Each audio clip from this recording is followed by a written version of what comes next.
we got Duke matching going to the Elite Eight regional final in the South bracket, taking on either Baylor, the 3 seed, or the 2 seed Villanova. Will we see a rematch? I say no. Duke Nova played in the Sweet 16 last year. I say Baylor defeats Villanova in the Sweet 16. Yeah. I love the Baylor guards. I think this Baylor team comes out of nowhere. Very athletic team. I had them picked 5th, 6th in the Big 12, and they finished 3rd, and nobody even had that coming. So I'm liking Baylor over Nova. Down low, I think Baylor takes advantage of Villanova's weak forward this year. Yeah. Antonio Pena really the only true threat down low, so I'm going with Baylor. I'm a big Scotty Reynolds fan, but I still think Baylor wins. I think it's the same way. If Notre Dame beats Baylor, I think Notre Dame moves on here too. Yeah, I do too. So I don't think Nova's getting into the Elite Eight. Yeah. It's weird because of 8 teams in the Big East, normally the committee tries to avoid any team from the same conference to play in the Sweet 16. In fact, they talked to Dan Guerrero, who's in charge of the committee this year at UCLA AD. He said they never try to ever have teams in the same conference in the Sweet 16, but because 8 teams in the Big East, they had no choice. Yeah. And that's why they had to put Notre Dame and Villanova in the same bracket. So Notre Dame Villanova could possibly happen, but we all have Baylor moving on. Yeah. So it would bring us to a Duke Baylor matchup in the Elite Eight regional final, Reliance Stadium, South Regional. I'm liking the Dukies hedging over Baylor just a little bit. I think the guards are pretty almost even, in my opinion. Down low, I love Quincy Acer for the Dukies, but I think the Plumlee brothers, they're just, as far as the front court for Duke, might honestly be a top 10 front court this year, finally. And they've been terrible lately, but in the past years in the tournament. I picked them to go to the Elite Eight Final Four every year the past couple years. I've been wrong every time. So I'm staying with the Dukies. I got them cutting on the nuts in the South Regional, going to Indianapolis. I have Duke moving on to the Final Four. I got Duke moving on, and I think you said it months ago. Kentucky Duke will play in a Final Four game. Yeah, Elite Eight or Final Four. I'm not sure if you remember from the shows. I told you, I said Duke Kentucky will play each other in the NCAA tournament. And I was just based off one of the top 2 programs in the country. Yeah.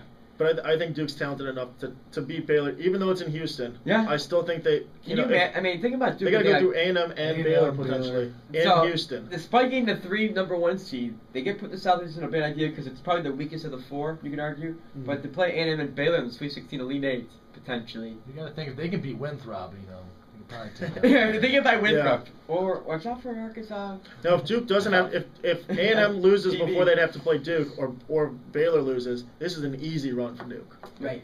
I do not want to see a Duke Notre Dame Elite Eight final, the regional final. I will not want to watch that. Actually, I will look forward to that. I think that might be a good game. That would be. But I want my Baylor Bears to take. Here's my thing. Bottom line. I'm taking Baylor over Duke. Okay. To get to the Final Four. Okay. Here's why I said there's a lot riding on the Notre Dame Baylor game. Because I think Baylor matches up really well with Villanova. True. And I think Notre Dame's familiarity and the way they're playing right now with Villanova would get them over Nova. Yeah, but they got to go through Baylor. And then they got to go through Duke, but they got to go through Baylor. Yep. So I think either Baylor or ND, you could see either of them in the Final Four. Yeah, it would not surprise me. And Mike Bray is a fantastic coach. Yes. I mean, I might have to change that to a 1-6 regional final, maybe. So I'm taking Baylor in the Final Four. If I'm taking Baylor over ND. You're taking Baylor over Duke. You're taking Baylor over Duke in an upset. Yeah. They're hot. They are hot. They are. So you're taking the Baylor Bears in the Final Four. Baylor Bears. The Final Four, the resurrection of that program. Oh finally. Goodness. That's like taking the Bengals during the Super Bowl. The Big 12. He is a Cincy fan. I know, the Big 12 though is underrated, and that's why there is a lot of reason to believe Baylor can do that. Okay, so let's get this straight. Andy, you had the Baylor Bears in the Final Four. JR, what's your opinion of that? I think it's a good pick. You like they can get past Notre Dame. They can get past Nova. Okay, well, me and Alex here, we both got the Dukies, right? Faster than Duke. Well, Dickie V. And you're wearing a Tar Heel jersey. I'm wearing a Tar Heel. How does that? Yeah. How does that work? I don't know. But we got Dick Vitale. He's joined us again. Dick, do you have Duke coming out of the South over Baylor? What do you think of the Duke Blue Devils this year?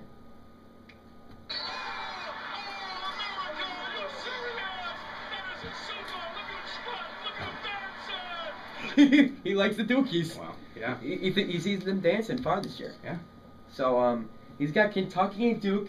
We're going to our Final Four picks. We're going to Dickie V, part of the show here today. Yeah. Kentucky and Duke in the Final Four. Our Final Four? We're going to wait for the Final Four. We're just going to review our Final Four picks. Yeah. I have Kentucky out of the East. So does everybody, correct? Kentucky, so it's a landslide there. Duke, not a landslide. Dickie V, JR, me, Alex, we all have Duke, but Andy here, he has Baylor. He likes the Baylor Bears. So he has a Kentucky Baylor. If you would have told me Kentucky and Baylor were playing the Final Four from the preseason, I would have asked, what planet are you from? But, I didn't see Baylor being this good, but I jumped on their bandwagon. Yeah. I said they're going to go to the Elite Eight at least, and they might go to the Final Four. So, and they're going, I'll have to give you some Dr. Pepper. If that's more than a Dr. Pepper. Yeah, I'm going to have to bring what's his name over. Who? The Dr. Pepper guy, who's the actual guy in the commercial spinning the, I don't know what I'm talking about either. The guy in the commercial, Dr. Pepper, what's the guy? I have no idea. You know the commercial, Dr. Pepper? No, I don't know what you're talking DJ. The DJ. Oh, Dr. Dre? Dr. Dre. Dr. Dre. Thank you. All right. All right, yeah, He's not the Dr. Pepper guy. That's Dr. Dre. That's a different doctor. Yeah, That's a whole other doctor. I was thinking a real doctor. Yeah, a different I doctor. just pulled a Dickie V. I just pulled a Dickie V here. So, all right, man. So we got Kentucky, Duke. You have Kentucky, Baylor. As far as Midwest, a little disagreement. I have Ohio State. Ohio State. Alex as well. JR, who do you have? OSU? Ohio State. OH. I've joined your Oh, bandwagon. no. All right, but Andy, Rock Chalk. Rock Chalk, baby. Who's your favorite player in Kansas? Is there any down in Sharon? Oh, yeah. I like Cole, but Sean Collins is... Yeah. Favorite player on Kansas? Bill Self. Yeah. Yeah. Great coach. I put him as number 2 coach. If in he the makes it country. I still like Final Turner Four. too much. Again. The only coach I have. I still like the only Turner at Ohio coach. State. I'm trying to say it's I like not Turner, biased. yeah, I here, agree, is maybe as much as biased as you might think this is. The only Ryan coach I have, Williams. as far as Ryan winning, I'll take Roy Williams. That's it. Dad Mata from For right now. From Illinois. Yeah. Okay, in the West though, it is not a landslide. We all have Cuse except Alex, who has I took Pitt. Pittsburgh. He took Pitt. I like the Cuse. I just think that Pittsburgh will beat Kansas, and I think Pittsburgh beats Syracuse in Syracuse, and on a neutral site, I just think Pittsburgh is going to go. Okay. So you got the Buckeyes and Pitt, Big Right. East matchup. I have Ohio State and Syracuse. Andy's got Kansas and Syracuse. So a little disagreement there. But those are our final 4 picks. We'll let you know who's cutting down the nets in Lucas Oil Stadium, and we're gonna get JR's picks as well. And we heard from Dino, but we're gonna hear Dickie V's national championship picks as well. And Dickie V's always got something to say. He just came off. He had Hooters for breakfast. He had some wings. I think he had wings and a beer for breakfast. That's Dickie V. That's why he's always pumped up. And wasn't he at the coffee shop around here? I thought. Yeah. He was slamming espresso. Yeah, he's Espresso City Yeah. there. Yeah. So we'll get his picks at Final Four, and of course the most intriguing storylines going into the tournament. We'll talk a little bit about that as well, and should be interesting picks. Yeah. Are we gonna stay with our teams from the get-go? Alo, we're interested to see what you're gonna have. JR's not gonna have Illinois cutting down the nets, unfortunately. Oh, the NIT. NIT. I asked Dickie who you got, and he told me, NIT, baby. the Tar Heels, baby! I'm like, Dick, what are you talking about? He's like, the NIT, baby! I'm like, whoa, take it easy. No NIT talks, please. All right. You are listening to WRC 88.7. We'll be back in just a second. Hit us up if you want to hear anything at 1-630-617-5683. You can find us on Twitter at OnCampus or on Facebook as well. Here's some Coldplay. Are you guys in fantasy league too? For baseball? No, they're not. No? I was going to them. They can come to the draft if they want. Make it good. You might have to YouTube some of that. We might. Or something. You guys should start the league. The league.